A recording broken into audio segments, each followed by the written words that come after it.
اور صرف ختم نہیں کروایا، ان کا ناک کاٹا، ان کا کان کاٹا، ان کی آنکھ نکالی، پیٹ چیر کر کے ان کا جگر نکالا، اور یہ سب کا مالا بنا کر اس نے اپنے گلے میں نکالا۔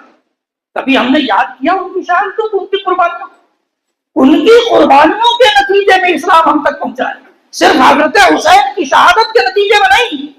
میں اس لیے بیان کر رہا ہوں کہ ہائی لائٹ کیا گیا حضرت حسین کی شہادت کو، ایک پوری لابی آئی، کب آئی، کیسے آئی، وہ بھی بتاؤں گا۔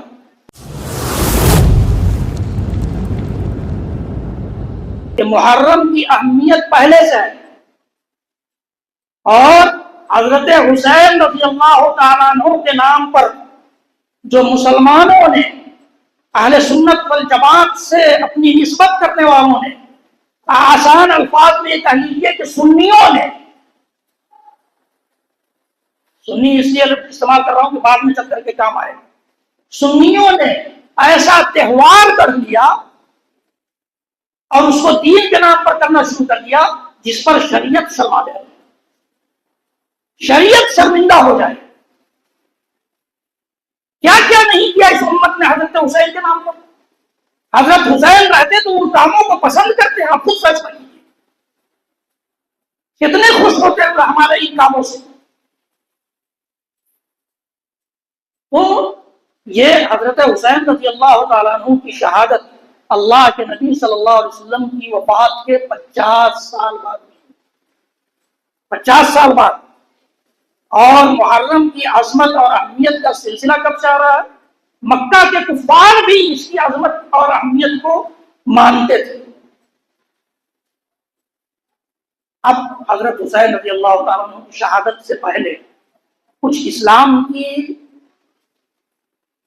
تاریخ کو بھی ہم اور آپ جان لیں تو اچھا رہے۔ حضرت حسین کی شہادت اسلامی تاریخ میں کوئی پہلی شہادت نہیں ہے یا آخری شہادت نہیں ہے، اسلام کی پوری تاریخ قربانیوں سے اور شہادتوں سے بھری پڑی ہے، پوری تاریخ۔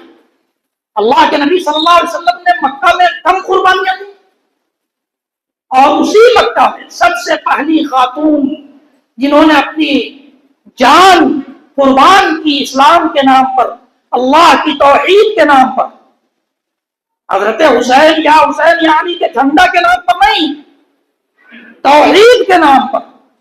ابو جہل نے حضرت سمیہ رضی اللہ تعالیٰ عنہ کی شرمگاہ میں دردناک انداز میں نیزہ مار کر شہید کیا۔ اسلام کی پوری تاریخ بھری ہے شہادت سے۔ کبھی کسی نے اس کو یاد کیا کہ اسلام کی پہلی خاتون شہید ہوئی، ان کو بھی یاد کر لیا جائے؟ دردناک شہادت ہوئی، شرمناک شہادت ہوئی، ابو جہل نے نیزہ مارا تھا، کبھی کسی نے اس کو ہائی لائٹ نہیں کیا۔ میں اس لیے بیان کر رہا ہوں کہ ہائی لائٹ کیا گیا حضرت حسین کی شہادت کو، ایک پوری لابی آئی، کب آئی، کیسے آئی، وہ بھی بتاؤں گا۔ پوری لابی آئی، اور اسلام کی تعلیمات کو خلط ملط کرنے کے لیے، اسلام کی تعلیمات کو امت محمدیہ کے سامنے بڑے ہی بگاڑ کر پیش کرنے کے لیے، اسلامی تعلیمات سے پھیر کر شیطانی راستے پر لگانے کے لیے اس لوبی نے کام کیا، اس لوبی نے کام کیا۔ حضرت سمیہ رضی اللہ تعالیٰ عنہ کی شہادت، اور پھر اس کے بعد ان کے شوہر یاسر، اللہ کے نبی صلی اللہ علیہ وسلم نے ان کے تکلیف کو، ان کی مشقتوں کو دیکھ کر کہا تھا صبرن یا آل یاسر، صبرن یا آل یاسر، آل یاسر ہے یاسر کی فیملی والوں، صبر سے کام لو، اللہ کے رسول صلی اللہ علیہ وسلم نے کہا۔ کبھی ہم نے یاد کیا ان کی شہادتوں کو، ان کی قربانیوں، ان کی قربانیوں کے نتیجے میں اسلام ہم تک پہنچا ہے، صرف حضرت حسین کی شہادت کے نتیجے میں نہیں۔ اور معاف کیجیے گا، میں حضرت حسین کی شہادت کو کم دکھلانے کے لیے یہ باتیں نہیں کر رہا ہوں، میں آپ کے دل و دماغ میں یہ بات اتارنا چاہتا ہوں کہ اسلام کی پوری تاریخ شہادتوں اور قربانیوں سے بھری پڑی ہے، صرف حضرت حسین کی شہادت کیوں؟ شہادت منانا ہے تو ان سارے شہیدوں کی مناؤ۔ حضرت سمیہ رضی اللہ تعالیٰ عنہ، پھر اللہ کے نبی صلی اللہ علیہ وسلم ہجرت کر کے جاتے ہیں، غزوہ احد میں دیکھ لیجیے، خود اللہ کے نبی صلی اللہ علیہ وسلم کے دانت شہید کیے گئے۔ آپ سوچئے کہ کتنی تکلیف دہ مرحلہ تھا وہ۔ صحابہ تک نے سوچا، یہ افواہ اڑا دی گئی کہ اللہ کے رسول صلی اللہ علیہ وسلم شہید کر دیے گئے، صحابہ بھاگ گئے کہ جب اللہ کے رسول ہی نہیں رہے تو ہم کس کے لیے لڑیں؟ کیوں لڑیں؟ کسی نے کوئی اس کو ہائی لائٹ نہیں کیا؟ اللہ کے رسول کے دانت شہید ہوئے، کتنی تکلیف آپ نے برداشت کی۔ اسی غزوہ احد میں حضرت حمزہ رضی اللہ تعالیٰ عنہ، جنہیں مورخین نے، سیرت نگاروں نے سید الشہداء کہا ہے، بڑے دردناک انداز میں ان کی شہادت پیش آئی۔ وحشی بن حرب جو بعد میں چل کر کے اسلام بھی لائے،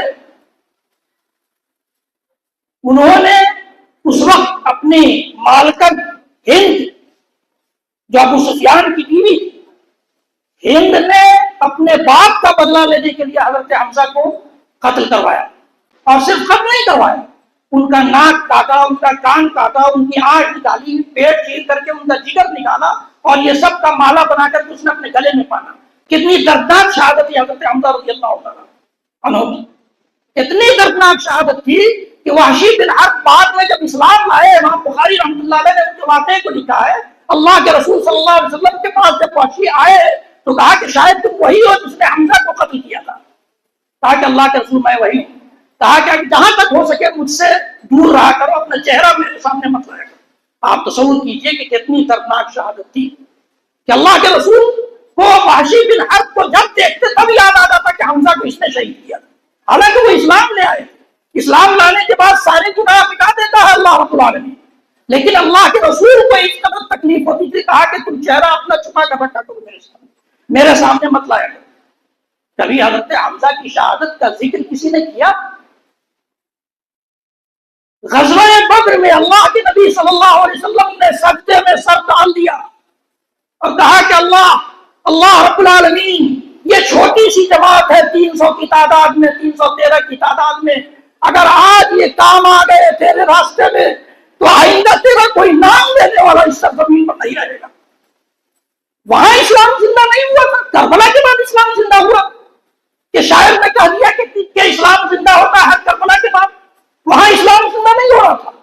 اللہ کے رسول صلی اللہ علیہ وسلم یہ بات کہہ رہے ہیں کہ اگر یہ جماعت نہیں بچی صحابہ کی جو 313 کی تعداد میں بدر میں آئی تھے تو آئندہ تیرا نام نہیں لیا جا سکے گا اس زمین پر۔ اللہ کے رسول جلدی تا امید نہیں ہوتے، لیکن رسول نے اپنے رب سے یہ بات کہی، مدد طلب کی، روتے رہے سجدے میں، یہاں تک کہ حضرت ابو بکر نے آ کر کے آپ کو اٹھایا کہ اللہ کے رسول بہت ہو گیا، اللہ آپ کی دعا کو رد نہیں کرے گا۔ کبھی کسی نے غزوہ بدر کا ذکر چھیڑا؟ غزوہ بدر کے نام پر کسی نے جھنڈا اٹھایا؟ صرف حضرت حسین کیوں؟ حضرت اسی غزوہ احد کے بعد رجی کے موقع یعنی 5 سن ہجری میں خبیب بن عدی رضی اللہ تعالیٰ عنہ کو بنو لحیان کے ساتھ اللہ کے رسول صلی اللہ علیہ وسلم نے بھیجا۔ بنو لحیان والوں نے غداری کیا اور ان لوگوں پر حملہ کر دیا اور ان لوگوں کو بیچ دیا مکہ والوں سے۔ خبیب بن عدی کو مکہ والوں سے بیچ دیا۔ خبیب بن عدی کو جب قتل کرنے کے لیے لوگ لے گئے حرم سے باہر، مکہ والے کیونکہ حرم میں وہ قتل نہیں کرتے تھے، حرم کی پاسداری ان کے یہاں بھی تھی، وہ حرم سے باہر تنعیم کے مقام پر لے گئے تو خبیب بن عدی نے کہا کہ مجھے اس بات کا غم نہیں ہے کہ میں اللہ کے لیے کسی بھی حالت میں قتل کیا جاؤں، مجھے اس بات کا غم نہیں ہے، اور کہا کہ مجھے 2 رکعت نماز پڑھ لینے کی اجازت دے دو۔ خبیب بن عدی کو قتل کیا گیا اللہ کے نام پر، اللہ کی توحید کے نام پر، اللہ کے کلمہ کی بلندی کی خاطر لاکھوں صحابہ کرام نے قربانیاں دی ہیں، ان کو کیوں چھپا دیا گیا؟ کس سازش کے تحت؟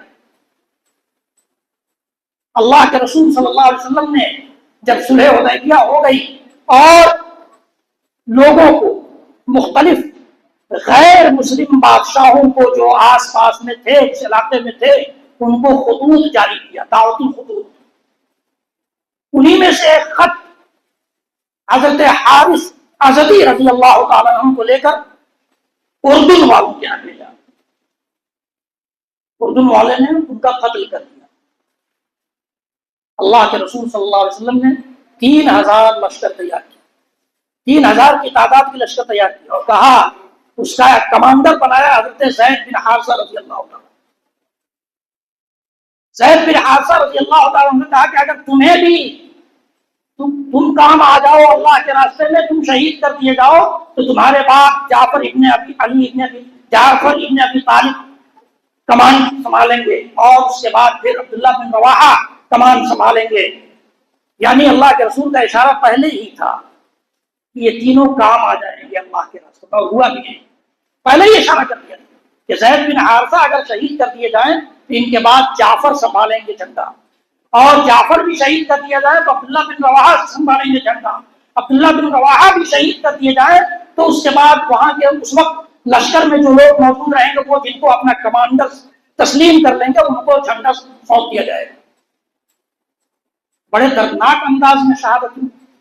زید بن حارثہ بھی کام آ گئے۔ جعفر طیار رضی اللہ تعالیٰ عنہ کا ایک بازو کٹا تو دوسرے بازو سے انہوں نے جھنڈا تھام دیا، دوسرے بازو کو کاٹ دیا گیا اور پھر ان کو شہید کر دیا گیا، اور پھر تیسرے عبداللہ بن رواحہ کمانڈر شہید ہوئے۔ غزوہ موتا جس کا نام ہے دریائے اردن، اور اردن کے درمیان یہ جگہ ہے جہاں اللہ کے رسول صلی اللہ علیہ وسلم نے لاکھوں عیسائیوں کے مقابلے کے لیے لشکر بھیجا۔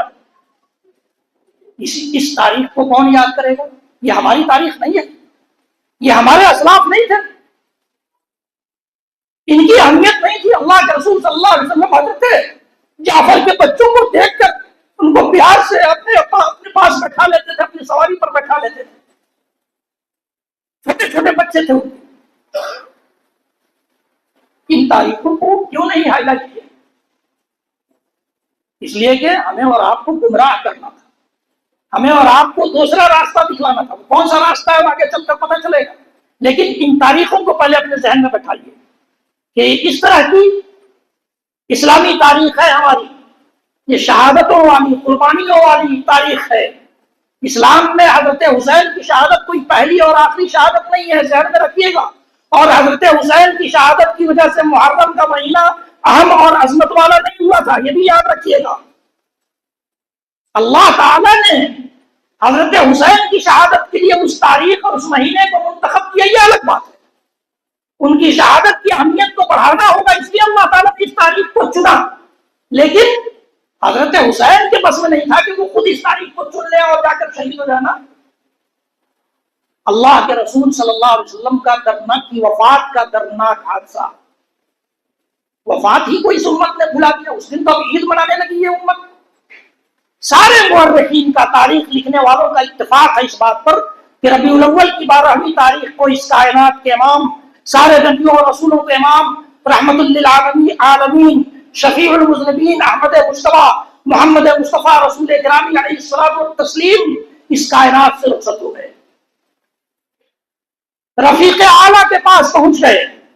بلند و بالا دوست جو اللہ تعالیٰ کی دوستی تھی ان کی، وہاں پہنچ گئے۔ سارے مورخین نے لکھا ہے، لیکن اس دن کو ہم نے عید بنا دیا۔ اب وفات کا حادثہ اور درد کہاں محسوس ہوگا؟ یہ کم دردناک حادثہ تھا، کیوں بھلا دیا گیا؟ کیوں اس کو تہوار کی شکل میں بدل دیا گیا؟ اس لیے کہ ہمیں اور آپ کو کہیں اور لے جانا تھا۔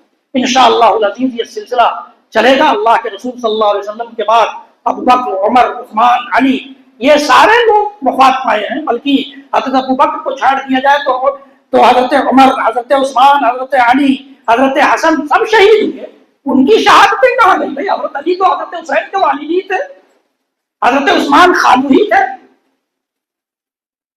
حضرت عمر اللہ کے رسول کے سسر تھے، حضرت حفصہ کے والد تھے، حضرت ابو بکر اس کائنات میں سارے مردوں میں سب سے زیادہ محبوب اللہ کے رسول کے نزدیک تھے۔